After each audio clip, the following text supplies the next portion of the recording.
What's up, guys, and welcome to How to Reawaken Your Competitive Spirit Without Spending a Dime.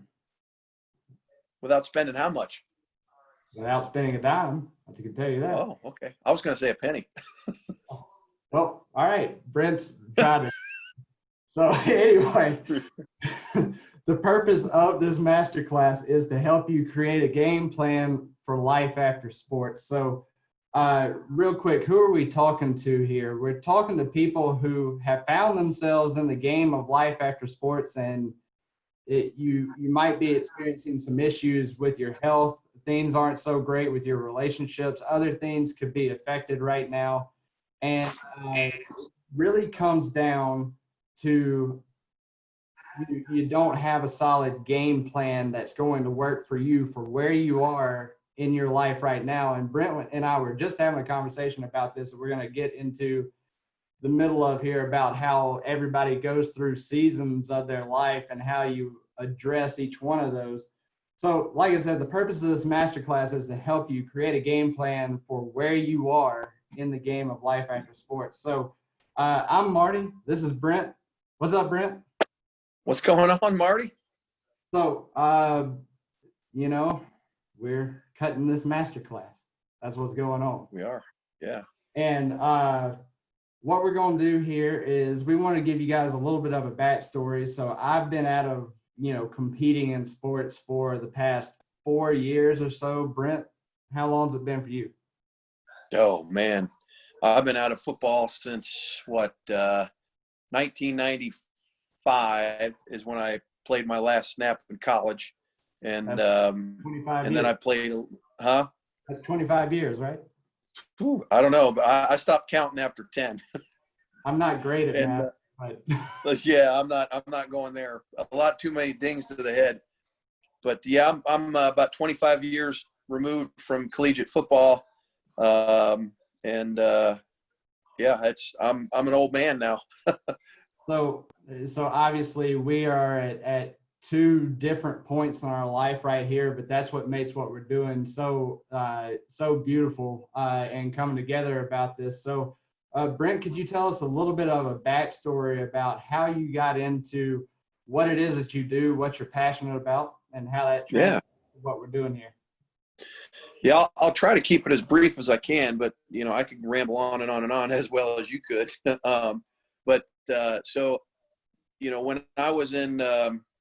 When I was in high school, I really had a passion and a drive towards football. I played it growing up, and got into high school and really enjoyed what I was doing. And the coaches said that I had some real gifts and talents. So I decided that was the sport I wanted to really drive for, and ended up, doing really well and got a full scholarship to the University of Toledo, where I started for 3 years, and had, a couple of different things that happened outside of when I got done with playing in college. And it was just didn't work out. The NFL and CFL, that didn't work out. And back when I was a young stud, the arena football leagues weren't real good. There was no NFL Europe. There was nothing that was outside of the NFL, aside from the CFL, that really was worth anything. And so I basically retired from football after my last snap in 1995. And I have a degree in, I have a bachelor's in business administration. I have a master's in finance.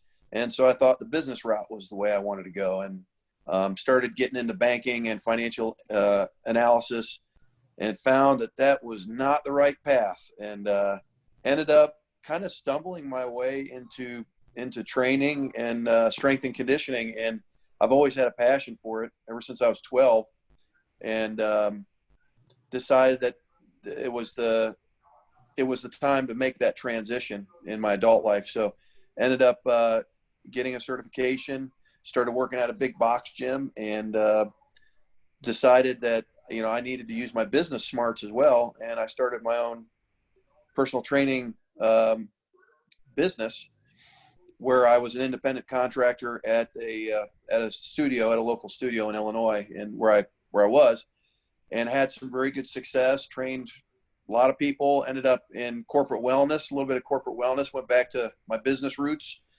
and my wife and I, about 5 years ago, decided that we wanted to leave Illinois, and we packed up and we moved to Knoxville, Tennessee. And fortunately, I have relatives that live here. My parents actually retired to East Tennessee about 15 years ago.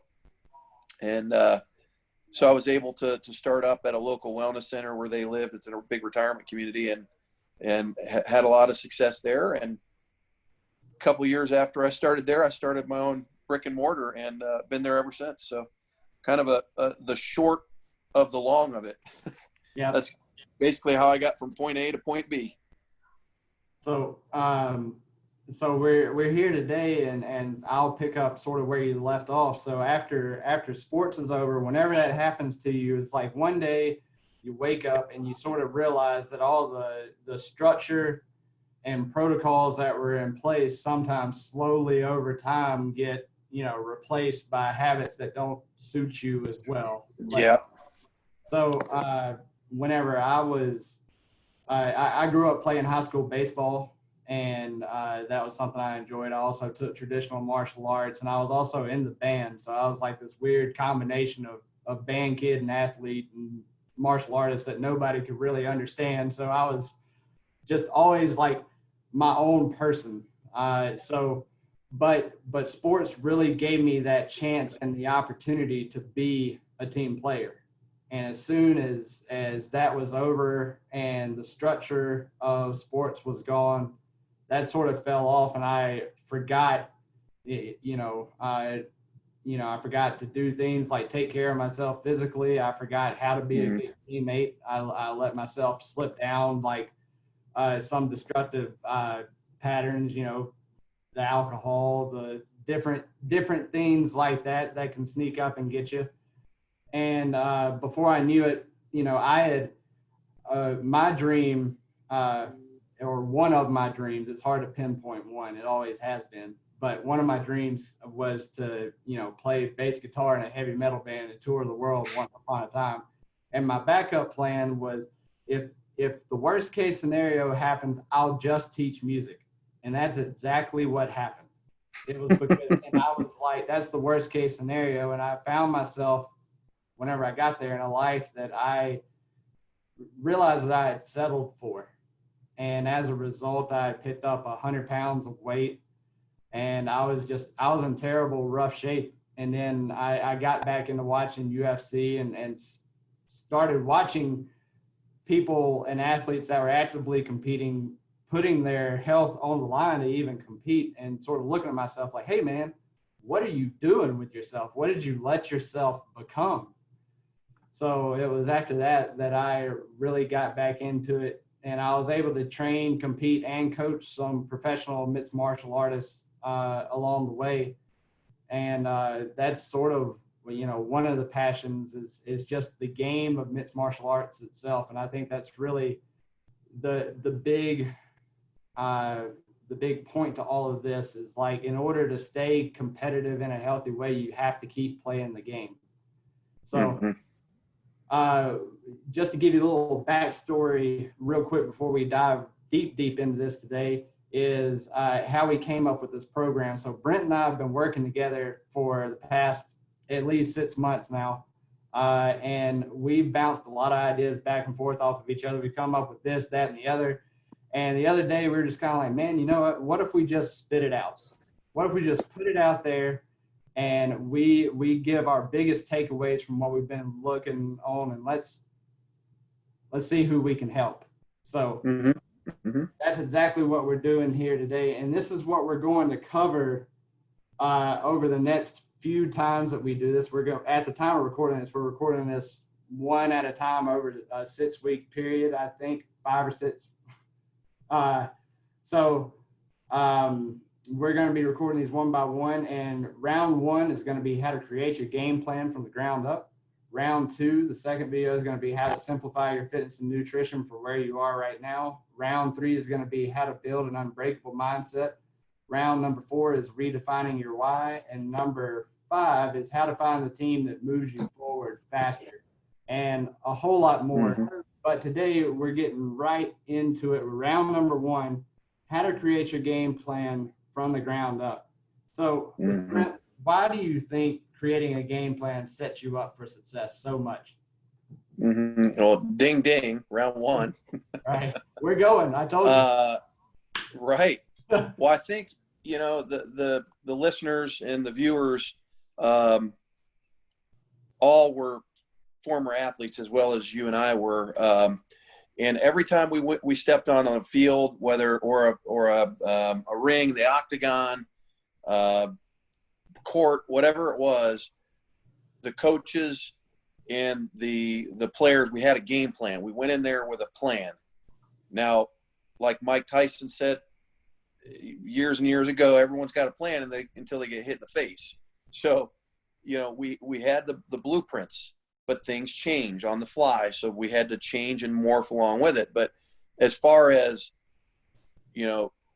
why is it important to go in with a plan?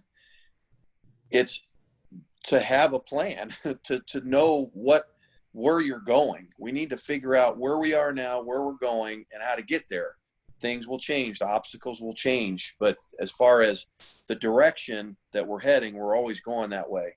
So in order to be successful, there has to be a plan. I think there's an old quote: if you fail to plan, you plan to fail. So there's got to be a plan in place.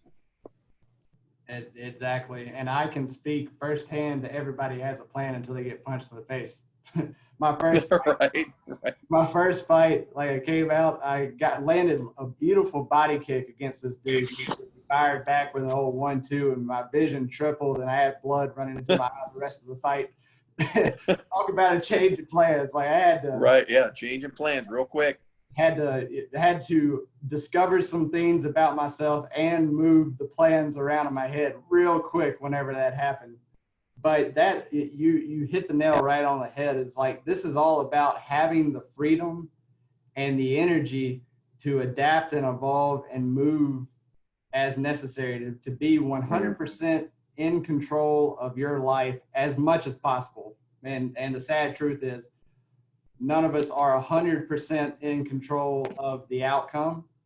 And you have to learn how to deal with that. But you got to be 100% in control of what you can control. And that's the whole purpose of the game plan, is spelling that out clearly. So how to create your game plan from the ground up. What do you want? It's like, that's a good place. First thing we got to answer. Yeah. I mean, what do you want? Yeah. And it's cool to talk in terms of like, I want freedom.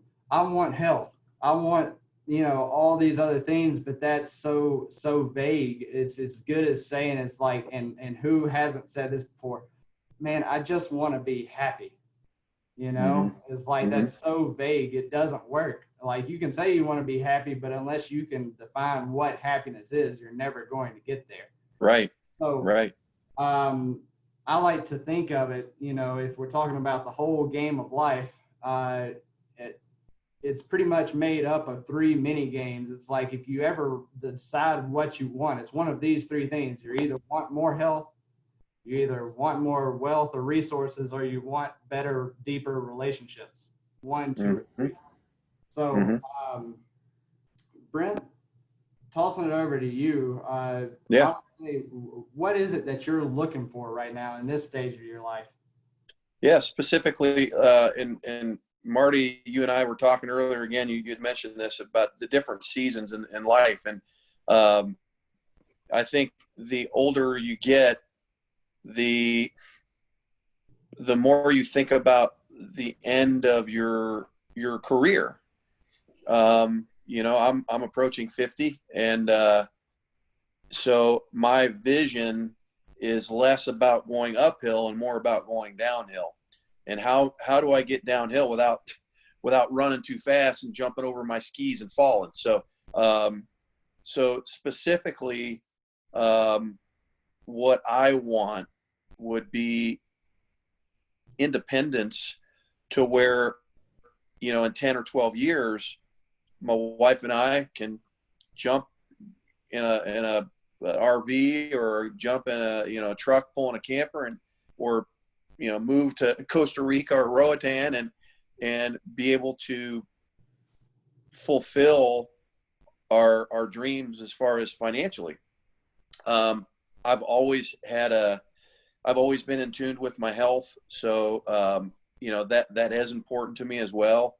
But again, in the season of life that I am at, I'm just going through your health, wealth, relationships. And at the season that I'm in, it's less about how much can I lift and more about how much can I give before this body breaks down. So, and those are very fine lines. You know, I'm not able to do some of the things that I used to do as aggressively and as intensely, but I can do a service to my body and my health by changing the plan a little bit. As you see, you know, it changes, it snakes. Okay, I got to jump over that obstacle.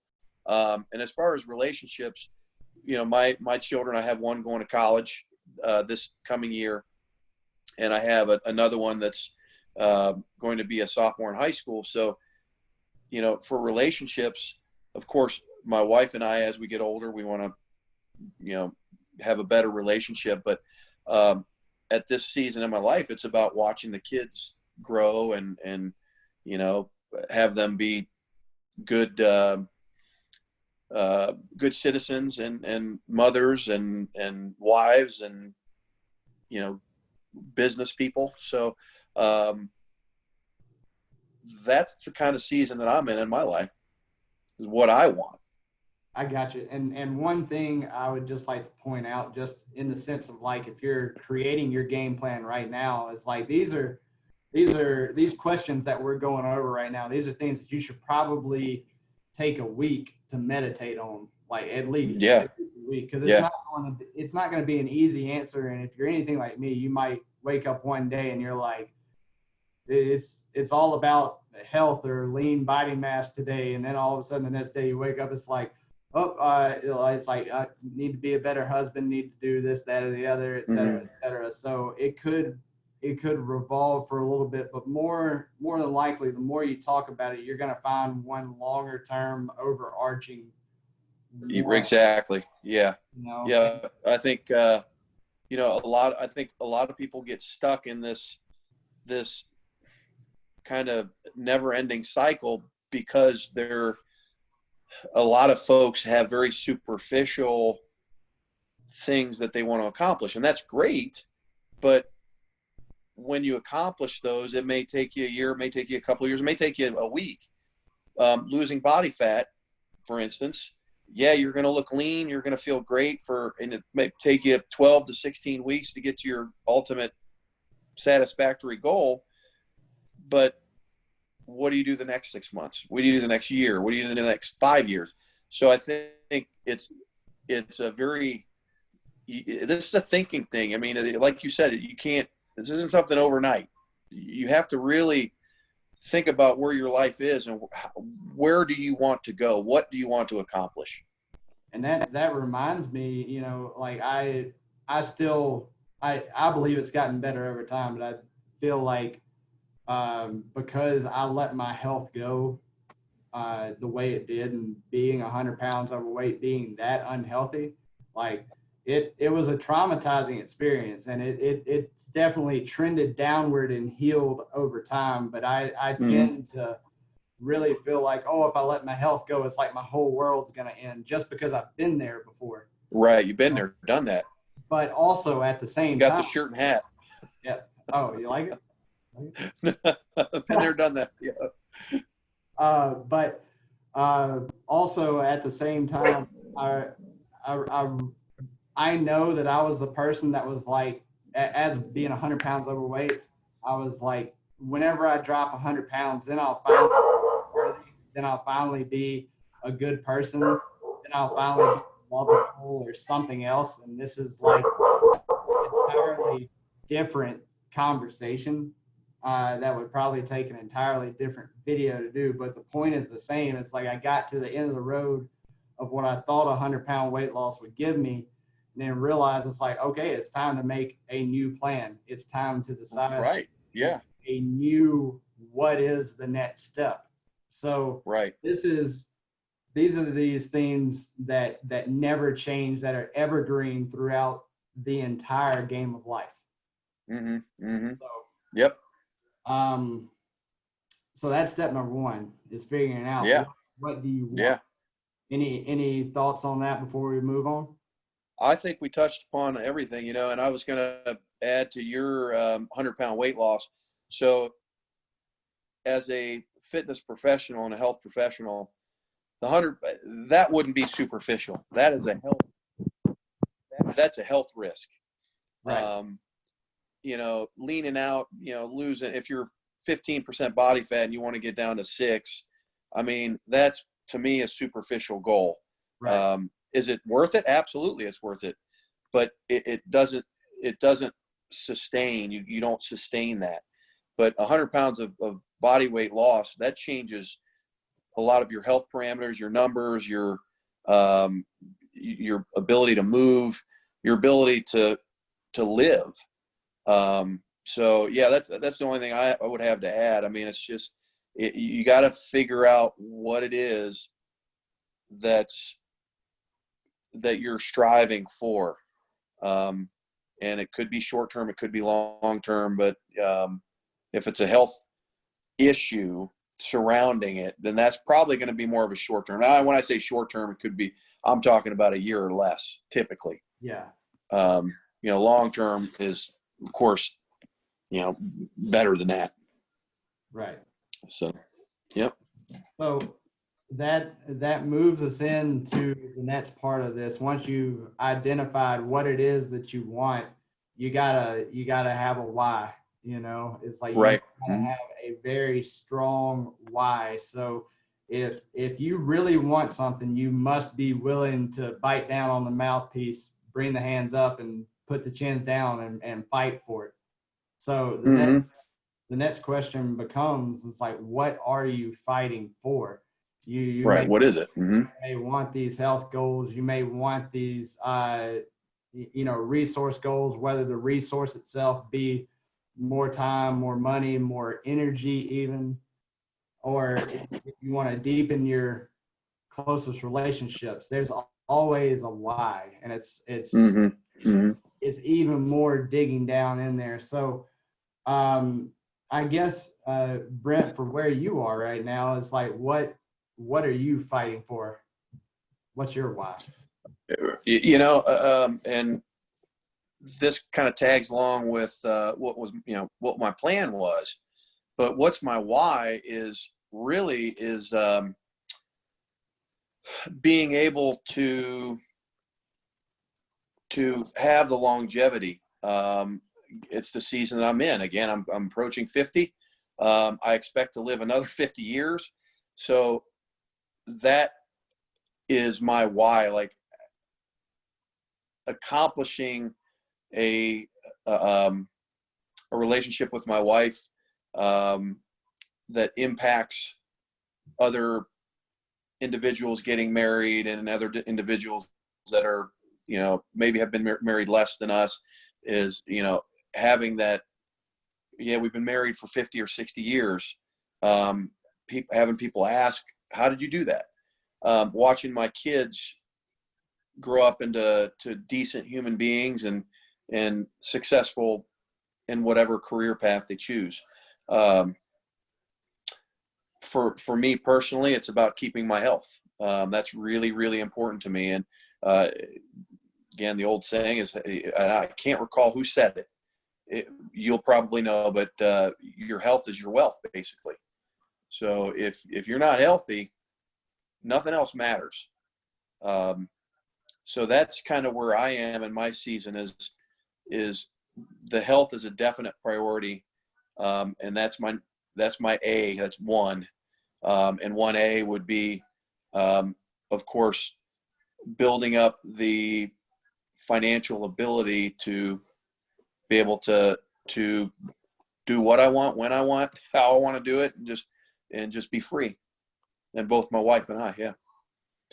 So I have a very strong vision. And sometimes it doesn't have to be a specific thing. It's a vision of where you see yourself. Right. And I was just, thinking about this, and this is what I was talking about right before we hopped on and hit the record button. I was telling Brent, I was saving something special, and this really is it. This past weekend, I got to see some family. We did a whole bunch of outdoor activities in the process. And, one of the things that was just a real eye opener for me for how much of a blessing it was. I was out playing with, one of the second cousins, and he was running around, and he challenged me to a race, and I was able to, after having ACL reconstruction, after, the 100-pound weight loss, after all of that stuff, I was able to run like a good distance, really fast and pick it up. And I was also able to play catch with my dad, and just add one more. I saw that. By the way, that's a great release point. Yeah, thanks. Just add one more notch to that tally. I mean, because can you ever get enough of those? It's like just the ability to be able to do that, So, right. And that's really, really important. It's as minute as some may think that is, throwing a baseball. As you age, it gets way harder. The shoulders don't work like they used to do. And in order to be able to throw a baseball, it takes a lot of shoulder strength. So I was happy to see you be able to do that. That's awesome. Yeah. I have a lot of trouble throwing the ball because rotator cuff issues. So, it's kind of irritating. So maybe I want to learn how to throw, get back in there and start throwing again. Yeah. Marty, you and I can play catch. Hey, we've thrown hands at each other before. I don't see Yeah, why we have. I don't see why not. But that's the thing, is to be able to play the game of life full out, because you have the health and energy and vitality to be able to do so, which sets you up to be the best person you can be, so you can have deeper relationships, to have the energy to go out there, to spend the time, the mental sweat, the man hours put into building life as you want to see it. So, wait, I got a question for you before you get off Okay. of this. Go ahead. Did you win the race? I did. You did. Nice job. Sweet. I gave him 3 head starts too, and ran further than he did. It was you know how it goes. Whenever it's Absolutely. Grown up versus kid, it's the kid has all sorts of stipulations to make it fair. Oh yeah, of course. Of course, I get a 30-yard head start. Yeah. 4 times, 4 times longer of a run. I get a head start, and Right. But anyway, that's great. Awesome. Congrats. As soon as I got back to the finish line, my dad was pulling out his phone going 911. Cut that out. It was going to have to call 911 for me. I was like, right. So that's great. That's great. Leading into that, though, it's a lot easier for me to talk about what I'm fighting against, because I think about how fun that is and how not fun it is to be trapped in your own body, whether it's through your own choices that you made, like I did whenever I gained 100 pounds, or whether it's because you've been you just had a catastrophic injury and you have to sit there for weeks or months or maybe forever on end, depending on the severity of that injury. Right. And it's even being in that spot and having the mindset of it could always be worse, is like worse than any sort of physical injury or disability or handicap is fighting against like the going cold, going numb, going complacent and hopeless with where you are in your life right now. That's what I'm fighting against actively. Against. That's absolutely. Yeah, I'm kind of the same way. There was a quote in oh gosh, what was the name of that movie? Morgan Freeman, Shawshank Redemption. There was a quote in there that he said, and it was you get busy living or you get busy dying. So to kind of tag along with you, the thing that I'm fighting against is not living. Everyone's going to die. When you're born, you're on that death cycle. That's not being morbid. It's just being truthful and honest. So it's, you're born and then you die. It's what's in between that separates you from everybody else. That's your story. And if you don't take risks and take the road less traveled, I think you're doing yourself a disservice, and you're not living. And that's my biggest fear, is not living. Looking back on my life so far, I can see some things that I just failed to take risks on, and they probably cost me. And who knows what kind of path I would have been on, but it sure would have been different. My wife, fortunately, has kind of guided me towards taking a few more risks, and we've come out on top. And so it's, I think, from a perspective of not missing out, I've kind of opened up my blinders a little bit, and I'm seeing a lot more opportunities because I'm afraid of not living. Right. That's a genuine fear. I have the same one. Yep. So that being said, that leads perfectly into our next question here. Is like, you have a fear of not living. It's like, well, what's holding you back from living? What do you feel like is missing from your life right now that if you had it, you would start living? And so that's sort of where we're going to start this part of the conversation. And this is super important to identify, but maybe not for the reason that you might be thinking originally, because it might be like, well, yeah, I would work out if I had access to a home gym like so-and-so had. Yeah, I would start eating healthy if, somebody else in the house wouldn't stop making cookies every night or something, Right. It's like, right. This is the, or I'd be better if I had more money, Yeah. This would be the opportunity for you to realize that you got some bull crap in the way. So absolutely. It's shoveling that proverbial, getting it out of the way. Looking into the mirror and really determining, like, why am I making so many? And I'll let you finish that. So many. What are we talking about here, Marty? So many mistakes. Excuses. There we go. Excuses. Yes. We talked about this. I caught you there. Yeah. Mistakes are going to be made. I mean, mistakes are what teach us, but excuses just get in the way. So I mean, like it, and we all do it. Like, let's be honest. Like, Brent and I are not here to say that we don't or have never made any excuses before in our lives. We're definitely not perfect, and we are ongoing players of the game of life. This is one of those ones. It's like Brent mentioned, it's a survival game.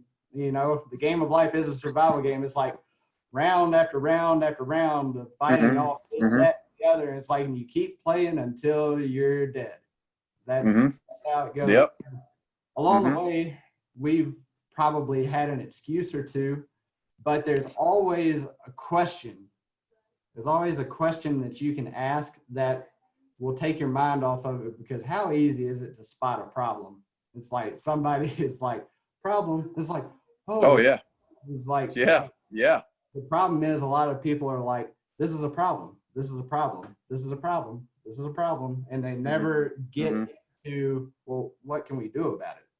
It's like, right. What, and the question is like, how could I do this better? How could I do whatever it is better? Whatever activity you're involved in, because even if, like, let's just say the proverbial teammate dropped a routine fly ball, right? It's one of those ones that he should have caught. He dropped the fly ball. The whole team lost the game, right?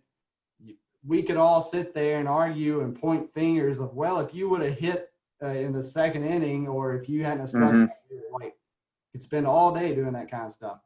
But until you ask yourself the question, it's like, well, what could I have done better today? It's like, I guarantee you'll find something, and that'll set you back on the path.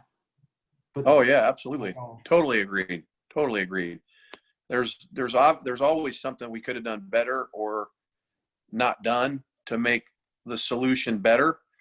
But in terms of identifying it, that's the hard part for people. It's like, we weren't created to look for faults in ourselves, we're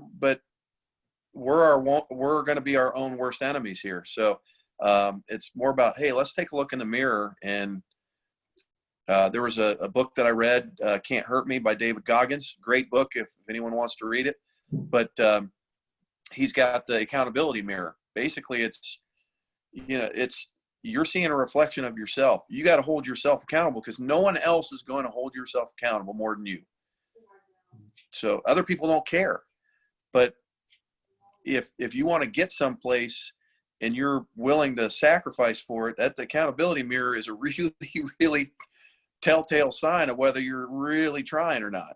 Yeah, without a doubt. So that leads into the next part of this conversation, is like, okay, now we got something to work on. We realize that we got some work to put in.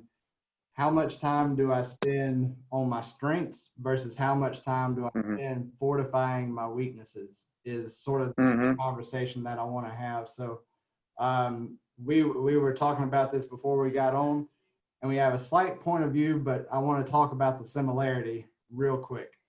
Absolutely. The similarity is you spend more of your time working on your strengths and playing to your strengths, because don't forget, the objective is to win, right? You don't want to get caught in perpetual practice mode, essentially. So you spend a majority of your time on your strengths, a minority of the time, the leftover time, shoring up and fortifying the weaknesses. So Brent, give us some thoughts on this. Give us your right. And it's funny, because Marty and I we're both in agreement as far as, working the majority of your time on the strengths. And as we were talking, I said, well, as a fitness professional and a jiu-jitsu coach for you, Marty, and martial arts and former baseball player, is the weaknesses, even if there's only a few of them, they hold us back from tapping into our true potential. So as a fitness professional, when I see someone who's got dysfunction or some sort of physical challenges that need to be addressed, we need to address those weaknesses so that everything gets stronger. It's not the same when you're attacking life. I think the majority of the time should be spent exactly like you said. We can't be in perpetual practice mode. If you keep going back to your weaknesses, it's almost it can be demoralizing, because it might take a long time to fix those, and that's okay. But you can't neglect the strengths, because the objective is to win. Yep. The objective is to accumulate health, wealth, and better relationships, period. And so the only difference between Marty and I was just the percentage. And it was like I don't know, maybe a 12% difference. I mean, it wasn't much. I mean, I said 2/3 strengths and 1/3 weaknesses. And Marty said 80% and 20%. Yeah. So, the fact of the matter is we're still identifying our strengths and honing in on those and spending the remainder of the time on our weaknesses. So Marty, I'll let you take it from there, but I think it was fun. We had a great discussion at the beginning of this. Yeah. And I said we needed to hit the record button before we spill any more unintended magic. Right. But, right. Unintended. Right. But, like this conversation is so interesting, especially whenever you make the parallel back to training somebody else. Like this is the way I would put it for my clients was basically it's like you have like one big problem. Like there's one big glaring problem with your form somewhere. Normally it's the hips, but and then we're going to fix that problem. And as soon as we fix it, 3 more problems are going to show up. They're smaller. That's true. Problems. Yeah. They're smaller problems, but there's still 3 more. Like I can spot them now, 1, 2, 3. And out of those 3, there's going to be one of those that's the most important to fix. We're going to choose to fix right. that. And then out of that prong, 3 more are going to pop up. And like that process keeps repeating itself, which kind of lends itself more toward your 66-33 number. So right. Yeah. so, I was just thinking, back and forth on this because this is like one of those everyday mat chats in jiu-jitsu almost. It's like, like I am really good at guard and I am really good at finishing from the back, or whatever it is that the person may have in their jiu-jitsu game. And it's like, but I cannot pass anyone's guard. I can't hold anyone down, et cetera, like could be some common weaknesses in the game. And it's like, well, what should you be spending that practice time on? It's like, should you be working on your guard and working on finishing from the dominant position of being on somebody's back, setting up a choke, or should you be working on, not be working on being able to hold somebody down or whatever the other thing or pass, yeah, or passing guard. And it's like that the answer is both, but you're right. I guess it all depends on the situation too. I mean, you got just like, let's go back to, what's the purpose here?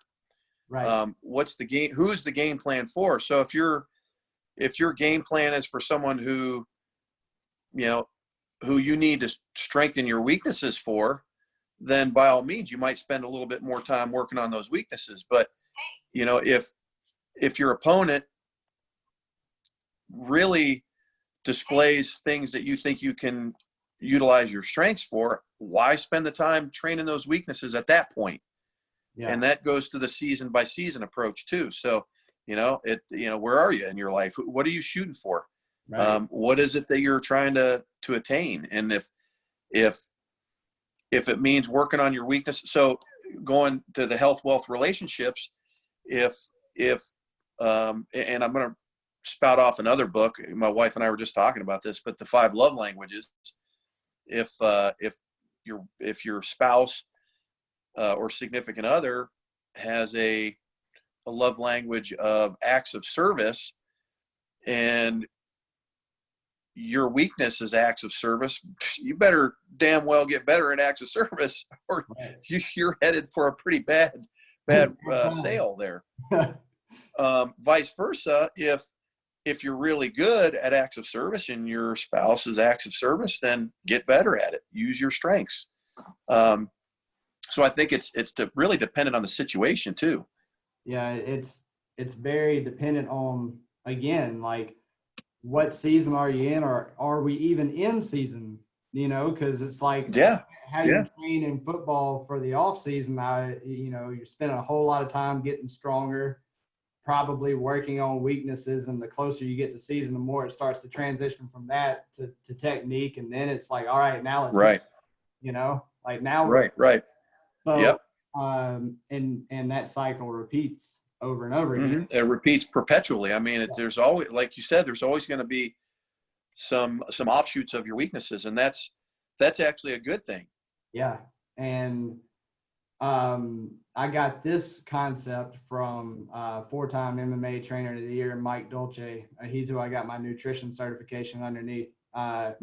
He was talking about how whenever you're 12 weeks away from the fight, like the volume of how much you're working out is up here and your intensity is down here, and you're working on shoring up on weaknesses at this point. Right. And it's like 9 weeks out from the fight, the volume starts to come down, the intensity starts to come up, and we're working technique. We're getting better at strength, getting more intense, better at strength, more intense, better at strength. And then that last little bit, like the last 3 weeks, the training volume. Yeah, I was going to say 3 to 4 weeks. Yep. Yeah, yep. Training volume goes down. Way down. Specificity. Yep. Way down. But the intensity is through the roof. Whenever you're like, you are trying to make your heart come out of your throat within 15 minutes max at most. Right. 25 minutes if it's like a title fight or something in the pros, whatever the specified time is. But you can't stay in that 3 weeks away from the fight mode perpetually all the time. No, your nervous system would break down. So, and I think that's a great analogy for life too. Right. When you're younger, your volume can be increased and your intensity is fairly low. But as you go through your season of life and you age, I think there's more specificity because you've learned a heck of a lot more. You're getting your better technique. You're more mindful. And at some point that intensity is going to supersede the volume because of your experience. That's a great, I've not heard you say that before, but it's the same thing in sports specificity or performance training. Right. And for any sport, you don't lift like a madman during season. You'll get hurt. You tone the volume down and you work more technique, and your intensity is high, but your volume is low. So it supports that, or I should say, it mitigates the risk of injury. Absolutely. Perfectly said, man. That's awesome. That's perfect. Yep.